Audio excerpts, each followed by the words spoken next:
सभी साथियों को जय हिंद। दोस्तों आज अपन राजस्थान की प्रमुख नदियां हैं उनके बारे में डिस्कस करेंगे। बहुत महत्वपूर्ण आपकी क्लास होने वाली है। जो भी Rajasthan police constable, Rajasthan police SI sub inspector और राजस्थान पुलिस महिला एएसआई असिस्टेंट सब इंस्पेक्टर की जो भी तैयारी कर रहे हैं उनके लिए दोस्तों ये क्लास बहुत यूजफुल होने वाली है। पूरा सिलेबस मैं आपको टॉपिक वाइज करा रहा हूँ, आपको पता है दोस्तों। देखिए सबसे पहले अपन याद करते हैं चंबल नदी। चंबल नदी दोस्तों आपको ध्यान में रखना है, इसकी लंबाई कितनी है 1024 किलोमीटर है। इस नदी का उद्गम स्थल दोस्तों महू के पास में जो जाना पाव की पहाड़ियां हैं उनसे होता है, जो अपनी विंध्याचल पर्वत श्रेणी है उसका एक हिस्सा है। यानी कि जो चंबल नदी है मध्य प्रदेश के इंदौर जिले की जाना पाव पहाड़ी। महू अपना कहाँ पे, महू दोस्तों अपना पड़ता है एमपी में। एमपी यानी कि मध्य प्रदेश। मध्य प्रदेश यानी इंदौर अपना जिला हो जाएगा, मध्य प्रदेश राज्य हो जाएगा। मध्य प्रदेश का इंदौर जिले की जाना पाव पहाड़ी है दोस्तों, जिसको अपन महू के नाम से जानते हैं। ठीक है, महू के नाम से किसको जानते हैं तो जाना पाव की पहाड़ियों को जानते हैं। वहां से दोस्तों 84 के समीप से राजस्थान में प्रवेश करती है अपनी चंबल नदी। आपको ध्यान में रखना है राजस्थान का कौन कौन से जिले से होकर गुजरती है, तो राजस्थान का चित्तौड़गढ़, कोटा, बूंदी, सवाई माधोपुर वगैरह यहाँ से होकर गुजरती है। आगे अपन डिस्कस करेंगे। देखिए सबसे पहले आपको ये भी ध्यान में रखना है चंबल नदी को किस किस नाम से जाना जाता है। चंबल नदी को दोस्तों अपन कामधेनु के नाम से जानते हैं, और चरणवती भी इसको बोलते हैं, नित्य वाहिनी भी बोलते हैं दोस्तों, आदि नामों से इनको जाना जाता है। इंपॉर्टेंट सवाल है। और दोस्तों इसके अलावा इसको बारहमासी नदी भी बोलते हैं। बारहमासी नदी किसे कहा जाता है तो बारहमासी नदी किसे कहा जाता है तो बारहमासी नदी दोस्तों चंबल को कहा जाता है। इंपॉर्टेंट सवाल है, ये बात भी आपको ध्यान में रखना है। यह नदी दोस्तों उत्तर प्रदेश में जो ईटानगर है उसके निकट अपना पड़ता है दोस्तों मुरादगंज, उसमें यमुना नदी में प्रवेश कर लेती है। और चंबल नदी पर दोस्तों चूलिया जलप्रपात भी बना हुआ है। कौन से जिले में बना हुआ है तो चित्तौड़गढ़ जिले में दोस्तों अपना चूलिया जलप्रपात है वो बना हुआ है। दोस्तों इंपॉर्टेंट सवाल आपको मैं बता देता हूँ चंबल नदी से। देखो चंबल नदी है वो विश्व की एकमात्र ऐसी नदी है जिसके 100 किलोमीटर, ये ध्यान में रखना, 100 किलोमीटर के दायरे में कितने बांध बने हुए हैं तो 100 किलोमीटर के दायरे में दोस्तों 3 बांध बने हुए हैं। इंपॉर्टेंट सवाल है। और ये दोस्तों विश्व की है, ठीक है, विश्व की एकमात्र ऐसी नदी है जिसके 100 किलोमीटर के दायरे में दोस्तों 3 बांध बने हुए हैं। और चंबल नदी दोस्तों उत्खात भूमि है उसके लिए बहुत प्रसिद्ध है। कौन सी भूमि के लिए, उत्खात भूमि के लिए। इंपॉर्टेंट सवाल है दोस्तों, इसको आप ध्यान में रखना, बहुत बार एग्जाम में पूछा गया है। ठीक है, तो आगे अपन बात कर लेते हैं। देखो चंबल नदी पर चूलिया जलप्रपात बना हुआ है, चित्तौड़गढ़ में है। और दोस्तों चंबल नदी के बारे में और अपन बात करें तो चंबल नदी पर दोस्तों मैं आपको बता चुका हूँ, जो अपना गांधी सागर बांध है, महाराणा प्रताप सागर बांध है, जवाहर सागर और एक कोटा बैराज, ये 4 बांध बने हुए हैं। लेकिन दोस्तों विश्व की एकमात्र नदी जिसके दोस्तों 100 किलोमीटर के दायरे में 3 बांध बने हुए हैं, ये भी आपको ध्यान में रखना है। ये पिछली बार दोस्तों आरएस के एग्जाम में पूछा गया था। देखो इसकी सहायक नदियों की अपन बात करें तो काली सिंध हो जाएगा, छोटी काली सिंध हो जाएगी, पार्वती हो जाएगी। पार्वती दोस्तों ये आपको ध्यान रखना, पार्वती लिखा जाता है ऐसे, ये मिस टाइप हो जाता है। पार्वती नदी है, और बामणी नदी है, मांगली है, और कूनो है दोस्तों, बनास है, निमाज है, आदि दोस्तों चंबल नदी की सहायक नदियां हो जाएगी। आगे देखिए, आगे आती है अपनी बनास नदी। इंपॉर्टेंट सवाल बनास नदी से निकलता है, काफ़ी बार एग्जाम में क्वेश्चन पूछे जाते हैं। बड़ी इंपॉर्टेंट नदी हो जाएगी अपनी कौन सी, बनास नदी। चलो स्टार्ट करते हैं। देखो बनास नदी है, अगर आपसे पूछे इसकी लंबाई कितनी है तो आप क्या बताओगे, तो बनास नदी की लंबाई आप बताओगे दोस्तों 512 किलोमीटर। इंपॉर्टेंट है। इस नदी का उद्गम दोस्तों अपना राजसमंद जिले में दोस्तों एक कुंभलगढ़ अपनी तहसील है, कुंभलगढ़ तहसील की अरावली पर्वत की खमनोर की पहाड़ियों से होता है। और बनास नदी है वो सवाई माधोपुर जिले के खंडार तहसील में दोस्तों रामेश्वर नामक स्थान पर चंबल नदी में मिल जाती है। इंपॉर्टेंट सवाल है। बनास नदी को वन की आशा भी कहा जाता है। इंपॉर्टेंट सवाल आपसे ये भी पूछा जा सकता है, भाई बनास नदी को किस नाम से जानते हैं, तो बनास नदी को दोस्तों अपन जो वन की आशा है वो भी बनास नदी को कहते हैं। ये काफ़ी बार एग्जाम में पूछा भी गया है और दोबारा भी पूछा जा सकता है। चलिए दोस्तों देखो इंपॉर्टेंट सवाल इससे मैं और जो बनते हैं वो मैं बता देता हूँ आपको। यहाँ पे देखो बनास नदी पर दोस्तों एक बीसलपुर बांध भी बना हुआ है। बीसलपुर बांध किस नदी पर बना हुआ है, ये भी एग्जाम में पूछा जाता है। तो ये दोस्तों बनास नदी पर बना हुआ है, टोंक जिले में स्थित है, टोंक जिले में। इंपॉर्टेंट सवाल है, इसको आप ध्यान में रखना दोस्तों। बीसलपुर नदी पर टोंक जिले में अपना राजस्थान की सबसे, आपसे पूछे सबसे बड़ी पेयजल परियोजना कौन सी है, पेयजल। पेयजल का मतलब होता है पीने का पानी देने वाली परियोजना। पेयजल परियोजना तो आप क्या बताओगे, तो दोस्तों बनास नदी ही अपनी योजना पेयजल परियोजना है। बनास नदी दोस्तों सबसे बड़ी पेयजल परियोजना हो जाएगी किसकी, राजस्थान की। ठीक है, अगर आपसे एग्जाम में काफ़ी तरह के क्वेश्चन पूछे जाते हैं, लेकिन ये आपको दोस्तों ध्यान में रखना है, काफ़ी बार एग्जाम में ऐसे ही सवाल पूछे जाते हैं। आगे चलिए, आगे अपन चलते हैं। अपनी नदी आती है दोस्तों काली सिंध नदी। काली सिंध नदी के बारे में दोस्तों, इसकी लंबाई टोटल कितनी हो जाएगी, तो 351 किलोमीटर हो जाएगी। अगर अपन इसकी बात करें, इस नदी का उद्गम स्थल कौन सा है, तो आप बताओगे मध्य प्रदेश के दोस्तों देवास, देवास जिले के अपना बागली नामक स्थान पर दोस्तों इसका उद्गम हो जाएगा। काली सिंध नदी है कोटा, कोटा अपना जिला है दोस्तों, उसके नोरेरा के पास में चंबल नदी में दोस्तों मिल जाती है। निमाज, रेवा और पीपलाज, परवन, ये दोस्तों इसकी काली सिंध नदी है, ये इसकी क्या हो जाएगी, सहायक नदियां हो जाएगी। आगे देखिए, पार्वती नदी आती है, ये भी बड़ी इंपॉर्टेंट नदी है भाई। इसकी टोटल लंबाई कितनी है, 383 बताओगे। इस नदी का उद्गम स्थल दोस्तों मध्य प्रदेश के सीहोर जिले में विंध्याचल की पहाड़ियों से होता है। पार्वती नदी को पारा, इंपोर्टेंट लगा लेना, जहाँ पे मैं गोला कर रहा हूँ ना उसको आप समझ लेना, इंपॉर्टेंट है वो। पारा दोस्तों नाम से जाना जाता है। और धौलपुर जिले में इस नदी को पार्वती बांध, यानी पार्वती बांध आपसे पूछे कौन सी नदी पर बना हुआ है, तो पार्वती बांध भी दोस्तों इसी नदी पर बना हुआ है, ठीक है। और पार्वती नदी है कोटा जिले में चंबल नदी में दोस्तों मिल जाती है। आपसे पूछे पार्वती नदी है चंबल नदी में कौन से जिले में मिलती है, तो बताओगे कोटा जिले में दोस्तों मिल जाती है। आगे चलिए, आगे अपन देखें, अपनी आती है बाणगंगा नदी। बाणगंगा नदी के बारे में बड़ा अपना रोचक क्वेश्चन इससे निकलते हैं।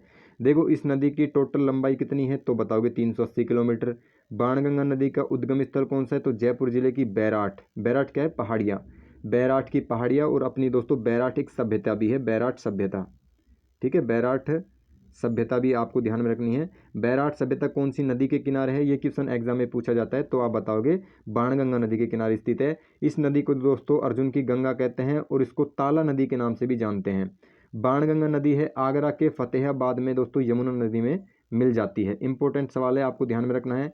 आगे देखिए, जो अपनी बाणगंगा नदी है उसको मैं बता देता हूँ आपको। बाणगंगा नदी को दोस्तों अपन किसके नाम से जानते हैं, अर्जुन की गंगा कहते हैं। और दोस्तों ताला नदी, ताला यानी लोक, लोक वाली नदी, ठीक है। ताला नदी किसको कहते हैं, तो बाणगंगा नदी को कहते हैं। दोस्तों राजस्थान की दूसरी नदी है जो अपना जल सीधा किस में डालती है, यमुना में डालती है।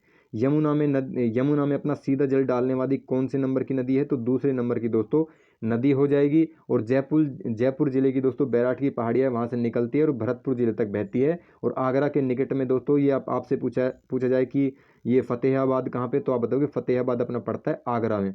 तो आगरा के दोस्तों फतेहाबाद है, उसके निकट यमुना नदी में दोस्तों ये मिल जाती है। और इस नदी पर रामगढ़ के निकट दोस्तों एक बांध बनाकर जयपुर शहर को क्या है, पेयजल यानी कि पीने की जो आपूर्ति है वो करी जाती है इसके लिए, ठीक है, यानी पीने के पानी के लिए। आपको ध्यान में रखना है बाणगंगा।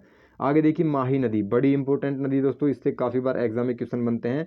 माही नदी, सबसे पहले तो आपसे ये एग्जाम में पूछा जाता है कि माही नदी है कौन से क्षेत्र की है, तो आप बताओगे माही नदी मोस्टली अपने कौन से क्षेत्र की है, बागड़ क्षेत्र की है। देखो अपन उसके बारे में बात करेंगे विस्तार से।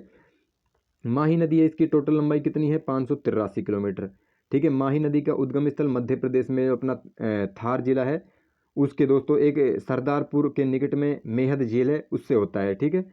और आगे देखिए, आगे अपन बात करें माही नदी की, तो माही नदी अंत में दोस्तों खम्पात की खाड़ी और अरब सागर में जाकर मिल जाती है। और दोस्तों इस नदी को वागड़ या वागड़ क्षेत्र कौन सा कहलाता है, डूंगरपुर और बांसवाड़ा। कांठल की गंगा कहते हैं, दक्षिण राजस्थान की स्वर्ण रेखा कहते हैं, और आदिवासियों की गंगा, क्योंकि दोस्तों माही नदी अपने दक्षिण क्षेत्र में बहती है, डूंगरपुर बांसवाड़ा में। और आदिवासी लोग सबसे ज़्यादा नीचे अपना जो दक्षिण वाला क्षेत्र है वहाँ पे निवास करते हैं। और दोस्तों सोम, जाखम, मोरल, चाप आदि अपनी जो माही नदी है उसकी सहायक नदियाँ हो जाएगी। दोस्तों माही नदी के बारे में मैं आपको महत्वपूर्ण फैक्ट वाली चीज़ बताता हूँ। माही नदी खम्पात की खाड़ी में गिर जाती है, आपको पता है, ठीक है। लेकिन बांसवाड़ा जिले में दोस्तों लोहारिया गाँव पड़ता है, कौन सा, लोहारिया। बांसवाड़ा जिले का एक लोहारिया दोस्तों गांव है, उस गांव के समीप इस नदी पर दोस्तों माही बजाज सागर बांध भी बना हुआ है, ठीक है। कौन सा बांध बना हुआ है, तो माही बजाज सागर बांध, ठीक है। माही बजाज सागर बांध, भाई आप, मैं बोल रहा हूँ उस शब्दों पर ध्यान देना। माही बजाज सागर बांध दोस्तों यहाँ पे बना हुआ है। और दोस्तों राजस्थान में प्रवाह कितने प्रकार के होते हैं, ये काफ़ी बार एग्जाम में पूछा जाता है। तो राजस्थान में दोस्तों प्रवाह 3 प्रकार के होते हैं। पहला प्रवाह कौन सा होता है, तो बंगाल की खाड़ी में जाने वाली नदियाँ, बंगाल की खाड़ी वाली हो जाएगी, ठीक है। बंगाल की खाड़ी में जाने वाली नदियाँ दोस्तों पहला प्रवाह हो जाएगा। दूसरा अपनी अरब सागर वाली हो जाएगी दोस्तों, अरब सागर में गिरने वाली क्या नदियाँ, अरब सागर में गिरने वाली नदियां आपको ध्यान में रखना है। और तीसरे नंबर पर आती है दोस्तों अपनी कौन सी, आंतरिक प्रवाह वाली नदियां, आंतरिक प्रवाह, आंतरिक प्रवाह, आंतरिक प्रवाह दोस्तों प्रणाली वाली नदियाँ वो होती है जो विलुप्त हो जाती है। ठीक है, तो ये बात आपको दोस्तों ध्यान में रखनी है। देखो दोस्तों, जिस नदी, आपसे एक क्वेश्चन पूछता हूँ, आपको ऐसी नदी बतानी है जिसका उद्गम है वो मध्य प्रदेश से होता है और जो अपना जल है वो खम्पात की खाड़ी में उड़ेलती है, यानी खम्पात की खाड़ी में डालती है, तो वो अपनी दोस्तों कौन सी नदी हो जाएगी? तो वो दोस्तों अपनी हो जाएगी कौन सी? माही नदी। ठीक है, इंपॉर्टेंट सवाल है, ये आपको ध्यान में रखना है। लूनी नदी की अपन बात कर लेते हैं दोस्तों। लूनी नदी बड़ी इंपॉर्टेंट है। इस नदी की लंबाई कितनी है? 495 किलोमीटर। आप बताओगे? ठीक है, लूनी नदी की बात कर रहा हूँ मैं। और इसके अलावा दोस्तों आपसे एग्जाम में पूछे कि भाई जो लूनी नदी के बाद में अपनी जो लूनी नदी है थार की रेगिस्तान की सबसे बड़ी नदी हो जाएगी। और इस नदी का उद्गम स्थल कहाँ से होता है? तो अरावली रेंज के नाग पहाड़ से होता है। नाग पहाड़ अपना पड़ता है अजमेर में। ठीक है, अजमेर में। इंपॉर्टेंट सवाल, इसको भी आप ध्यान कर लेना। लूनी नदी का जल दोस्तों बालोतरा बाड़मेर तक तो मीठा होता है, उसके बाद में कैसा हो जाता है? तो लूनी नदी का जल दोस्तों फिर उसके बाद में हो जाता है खारा। इंपॉर्टेंट सवाल है, ये बात भी दोस्तों आपको ध्यान में रखनी है। बाद में उसका जल कैसा हो जाता है? तो बाद में दोस्तों उसका जल हो जाता है खारा। आगे चलिए दोस्तों, इस नदी है, यह नदी है ये कच्छ। कच्छ का रण दोस्तों अपना कहाँ पे? तो कच्छ का रण पड़ता है गुजरात में। गुजरात में विलुप्त हो जाती है। इंपॉर्टेंट सवाल है। और लूनी नदी को दोस्तों मरुस्थल की गंगा, ये आपको ध्यान में रखना है। मरुस्थल की गंगा किसे कहते हैं? वागड़ की गंगा, काठल की गंगा, वो तो दोस्तों अपन माही नदी को कहते हैं, लेकिन लूनी नदी को कहते हैं मरुस्थल की गंगा, क्योंकि दोस्तों मरुस्थल में ये बहती है और मरुस्थल में रहने वाले सभी के लिए बहुत इंपॉर्टेंट है। दोस्तों लूनी नदी मरुस्थल की गंगा कहलाती है। आधी मीठी और आधी खारी नदी कहते हैं। मारवाड़ की जीवन रेखा कहते हैं। और इसे दोस्तों लवणवती के नाम से भी जाना जाता है। किस नदी को? तो लूनी नदी को। इंपॉर्टेंट सवाल दोस्तों, सूकड़ी, मीठड़ी, जवाई, लीलड़ी, जोजड़ी, बाड़ी आदि दोस्तों लूनी नदी की क्या हो जाएगी? सहायक नदियां हो जाएगी। और लूनी नदी के बारे में दोस्तों एक फैक्ट वाली चीज़ है। आपसे पूछे पूर्णतः राजस्थान में बहने वाली नदी, तो आप कौन सी बताओ? पूर्णतः राजस्थान में बहने वाली नदी जो पश्चिम राजस्थान की सबसे लंबी है, और यह दोस्तों अजमेर में आना सागर झील है, उसके समीप स्थित है। नाग पहाड़ उसमें बहती है, आपको पता है, उससे निकलती है ये। ठीक है, मैं आपको विस्तार से बता चुका हूँ। इसको दोस्तों अपन बोलते हैं सरगावती। ठीक है, सर ऐसे नहीं लिखा जाएगा, सरगावती, सरगावती ऐसे बोलते हैं दोस्तों। सरगावती भी यानी सरगावती के नाम से किसको जानते हैं? तो इसको दोस्तों अपन सागरमती भी बोलते हैं और सरगावती के नाम से भी इसको जानते हैं। दोस्तों इसका जल है बालोतरा पड़ता है अपना बाड़मेर में। बाड़मेर तक तो मीठा रहता है, उसके बाद में हो जाता है खारा। और दोस्तों अंतः सलीला, ये काफ़ी बार एग्जाम में भाई पूछा गया। मैं पूरा लिख देता हूँ इसको तो, क्योंकि ये पूछा गया है भाई। अंतः सलीला, अंतः सलीला के नाम से दोस्तों किस नदी को जानते हैं? तो आप बताओगे हितेश भाई, अंतः सलीला के नाम से जानते हैं लूनी नदी को। बिल्कुल सही है। इसका प्रवाह क्षेत्र दोस्तों गोड़वाड़ अपना प्रदेश है, वो कहलाता है। अजमेर, पाली, जोधपुर, बाड़मेर वगैरह, जो जालोर वगैरह है ना, वहाँ पे ये बहती है। और दोस्तों यह नदी है, ये कच्छ के रण में गिर जाती है। किस में गिरती है? तो कच्छ के रण में। ठीक है, कच्छ के रण में गिर जाती है। ये काफ़ी बार एग्जाम में दोस्तों पूछा गया है, ये आपको ध्यान में रखना है। आगे चलिए, सरस्वती नदी अपन पढ़ लेते हैं।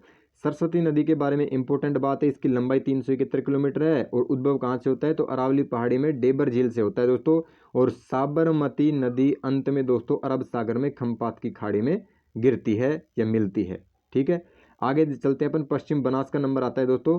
पश्चिम बनास नदी, इसकी कुल लंबाई दोस्तों 512 किलोमीटर है। इस नदी का उद्गम स्थल अरावली पहाड़ की श्रृंखला है। और दोस्तों पश्चिमी बनास नदी है, अंत में कहाँ पे गिरती है? तो कच्छ की खाड़ी में गिर जाती है। आगे आती है अनास नदी। तो अनास नदी के बारे में दोस्तों इंपॉर्टेंट सवाल ये निकलता है कि अनास नदी का उद्गम कहाँ से होता है? तो बताओगे मध्य प्रदेश से दोस्तों अनास नदी है, उसका उद्गम होता है। इसके अलावा दोस्तों अंत में यह नदी माही नदी में मिल जाती है। माही नदी आपको बताया था डूंगरपुर बांसवाड़ा वाली, ठीक है, माही नदी हो जाएगी। तो माही नदी इसको कांठल की गंगा के नाम से भी जानते हैं। ये बात भी दोस्तों आपको ध्यान में रखनी है। आगे चलते हैं दोस्तों। आगे देखिए, आपसे पूछा गया है कि जो अरन है ना, अरन, अरन अपन किसको बोलते हैं? अनास। अरन अनास की प्रमुख क्या हो जाएगी? नदी है। अरन अनास क्या है? ये दोस्तों एक नदी है। किसकी अपनी सहायक नदी है? तो अनास नदी की दोस्तों अपनी सहायक नदी है। इंपॉर्टेंट सवाल है, आपको दोस्तों ध्यान में रखना है। आगे आती है दोस्तों घग्गर नदी। इंपॉर्टेंट है। घग्गर नदी की कुल लंबाई कितनी है? 320 किलोमीटर है। घग्गर नदी का उद्गम स्थल दोस्तों तो कालका मंदिर के पास में दोस्तों हिमाचल प्रदेश से घग्गर नदी का क्या होता है? घग्गर नदी का अपना उद्गम होता है। ठीक है, उद्गम यानी निकलती है वहाँ से। ये आपको वो दोस्तों याद भी होगा और आपको पता भी होगा इसके बारे में। आगे देखिए, यह नदी राजस्थान में अंतः प्रवाह की सबसे लंबी नदी है। दोस्तों इंपॉर्टेंट सवाल है ये। अंतः प्रवाह की आपसे पूछे इसका उद्गम कहाँ से होता है? तो हिमाचल प्रदेश से इसका उद्गम होता है, हिमाचल। हिमाचल प्रदेश में दोस्तों कहाँ से, तो हिमाचल प्रदेश में दोस्तों अपना होता है शिवालिक जो पहाड़ियाँ है वहाँ से होता है। इंपॉर्टेंट सवाल है, कालका माता का मंदिर भी दोस्तों वहीं पे ही है, वहाँ से इसका उद्गम होता है। दोस्तों अंतः प्रवाह की दृष्टि से सबसे लंबी नदी है, बिल्कुल सही है। प्राचीन सिंधु घाटी सभ्यता के केंद्र इसी नदी के किनारे दोस्तों मिले हैं। दोस्तों इस नदी को किस किस नाम से जानते हैं, बड़ी इंपॉर्टेंट बात मैं आपको बता देता हूँ, इस नदी को अपन किस किस नाम से जानते हैं। ठीक है, आज की अपनी क्लास इतनी रहेगी, नदियों वाला टॉपिक मैं आपको क्लियर करा दूंगा। देखो घग्गर नदी को किस किस नाम से जानते हैं, तो सबसे पहला अपना नाम आता है नट नदी। ठीक है, नट नदी के नाम से भी दोस्तों घग्गर नदी को जानते हैं। इसके बाद दूसरा नाम इसका क्या आता है, तो मृत नदी के नाम से भी दोस्तों इसको जानते हैं, मृत नदी भी बोलते हैं। मृत नदी के अलावा दोस्तों इसका तीसरा नाम और है जिसको अपन सोतर नदी बोलते हैं, सोतर नदी। ठीक है, सोतर नदी के नाम से भी इसको जानते हैं। इसके अलावा दोस्तों इसको अपन बोलते हैं सरस्वती नदी, सरस्वती नदी। काफ़ी बार एग्जाम में दोस्तों ये प्रश्न पूछे जाते हैं, ऐसा नहीं कि प्रश्न नहीं पूछे जाते। और इसको दोस्तों द्वैत नदी के नाम से भी जानते हैं। पांचवा भी मैं आपको नाम बता देता हूँ, द्वैती नदी। द्वैत नदी के नाम से भी दोस्तों किसको जानते हैं, तो ये सारे नाम दोस्तों अपनी घग्गर नदी के हो जाएंगे। ठीक है, घग्गर नदी के सारे नाम है, बड़ी इंपॉर्टेंट नदी है। राजस्थान में प्रवेश कहाँ पे करती है, तो दोस्तों टिब्बी में करती है, टिब्बी में। जो घग्गर नदी है ना वो राजस्थान में प्रवेश कहाँ पे करती है, तो अपना टिब्बी नामक स्थान है वहाँ पे करती है। और राजस्थान में बहाव क्षेत्र, इसके बहाव क्षेत्र को क्या कहा जाता है, तो नाली कहा जाता है, नाली। इसका बहाव क्षेत्र है ना दोस्तों, उसको अपन किस नाम से जानते हैं, इसके बहाव क्षेत्र को नाली के नाम से जानते हैं। और बहावलपुर दोस्तों अपना पड़ता है पाकिस्तान में, और पाकिस्तान में बहाव क्षेत्र इसका क्या कहलाता है, हकरा कहलाता है। ठीक है, ये बात भी आपको ध्यान रखना है। पाक वाला क्षेत्र है बहावलपुर, उसको अपन ये इसका बहाव क्षेत्र है उसको किस नाम से जानते हैं पाकिस्तान में, तो हकरा के नाम से जानते हैं इसके बहाव क्षेत्र को। इंपॉर्टेंट सवाल है, आपको दोस्तों ध्यान में रखना है।